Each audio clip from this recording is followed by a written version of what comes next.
The international break is over. Premier League football returns, and we have a London derby to talk about. West Ham versus Spurs, pride, points, bragging rights, all of that's on the line. And this clash always delivers fireworks, and we're going to break it all down today.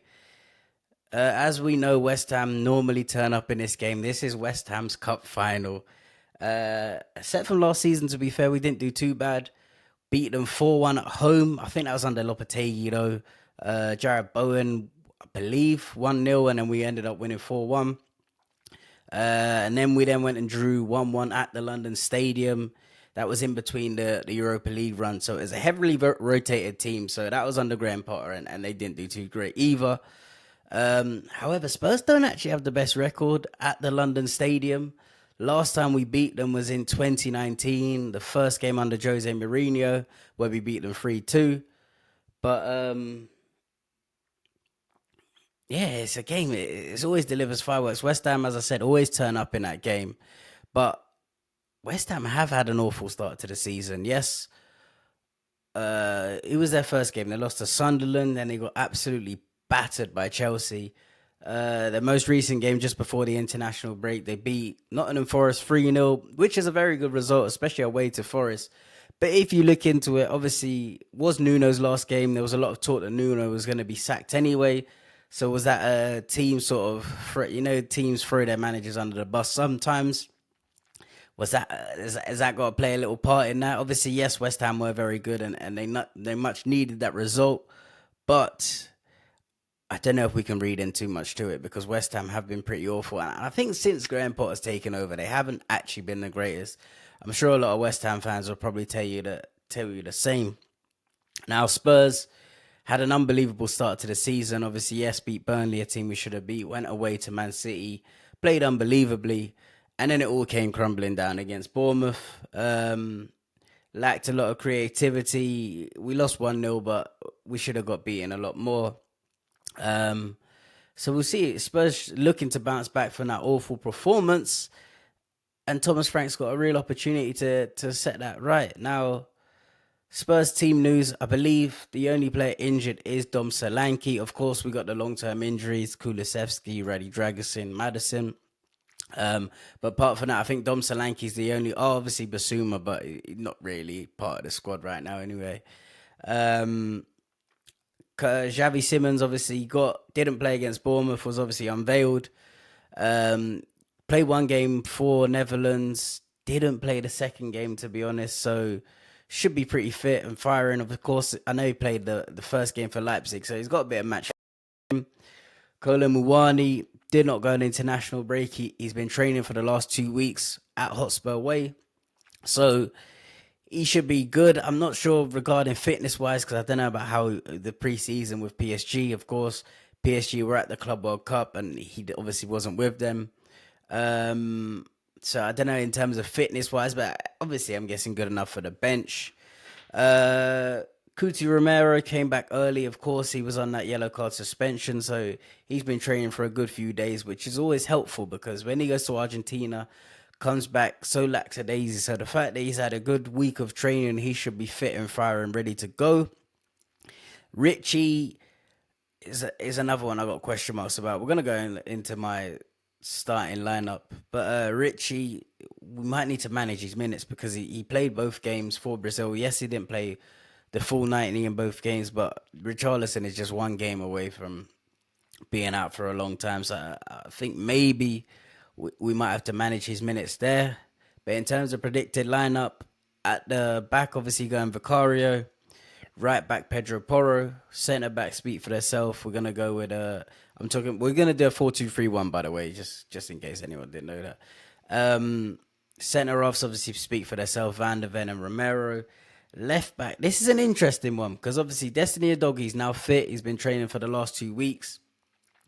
Jed Spence is of course has been playing unbelievably at left back as well. So that's the hard. I'm probably gonna go with Destiny. Just get the minutes into his legs anyway. Obviously, we got Champions League on Tuesday, so it's not like Jed's gonna be out of the squad for a long time. So maybe you switch up like that. So I'm probably gonna go Destiny just because of the balance. Obviously, he's left-footed as well. Two in midfield. This is because obviously the midfielder we had against Bournemouth was Paulinho, Sarr, and Bentancur.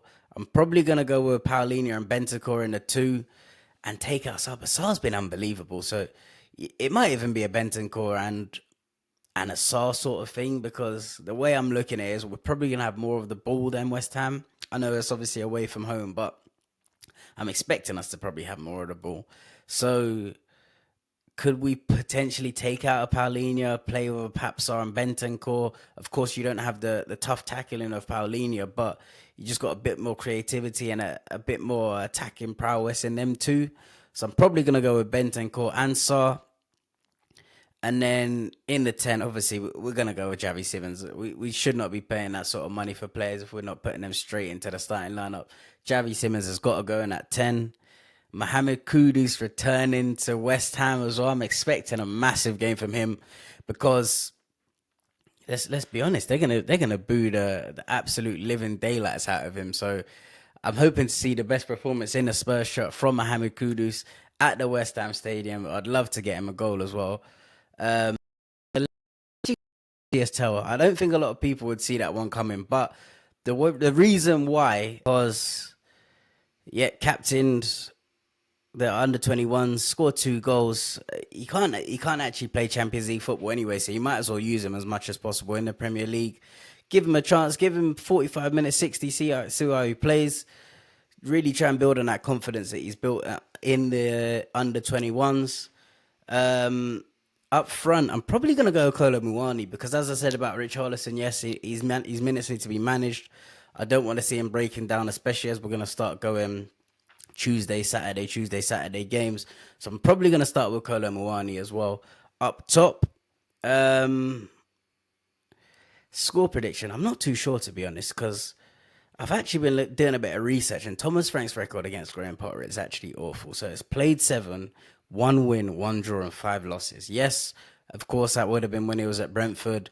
Would have been Brentford playing against West Ham. Would have been Brentford playing against Brighton, of course. So are 2 teams that are better than Brentford, but it's not really good. It doesn't really set up too good, to be honest. So in terms of score predictions, I'm probably gonna go for a score draw, to be honest. 2-2, 1-1.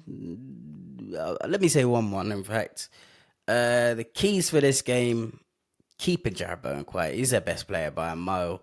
If you can keep Jarrod Bowen quiet, then you got a good chance. Yes, I know they signed a couple players. Callum Wilson, of course, will probably get some goals. I don't know if Callum Wilson will give him a full 90 minutes because of his fitness issues. So the key is to keep Jarrod Bowen quiet. If you get an early goal as well at the London Stadium, let's be honest, that's a ground that can get toxic really quickly. And a lot of the fans not being happy with Graham Potter. Obviously, last time they were there, they got beaten by Chelsea as well. So if you can get an early goal there, I think you can really set yourself up. So if we get an early goal, then we could be onto something there. But I don't know. Those are the battles and the storylines that are going to come from the London derby. But I want to hear from you guys. What do you think is going to happen at the London Stadium? Drop your predictions in the comments. Let me know what you think. Will Spurs be victorious? Will West Ham somehow turn up and pull out of the bag once again? Hope you've enjoyed this video. Of course, if you're not subscribed to my channel, please hit that subscribe button. Smash like. All of that. We'll be back. I'm at another wedding as well, typical. But it's the last wedding of the year. So after that, we'll be back doing watch along. So we'll be back. Hopefully, maybe after the wedding Saturday night to break it down. If not, we'll drop it on Sunday. But we'll be back anyway. So come on, you Spurs. Peace and love.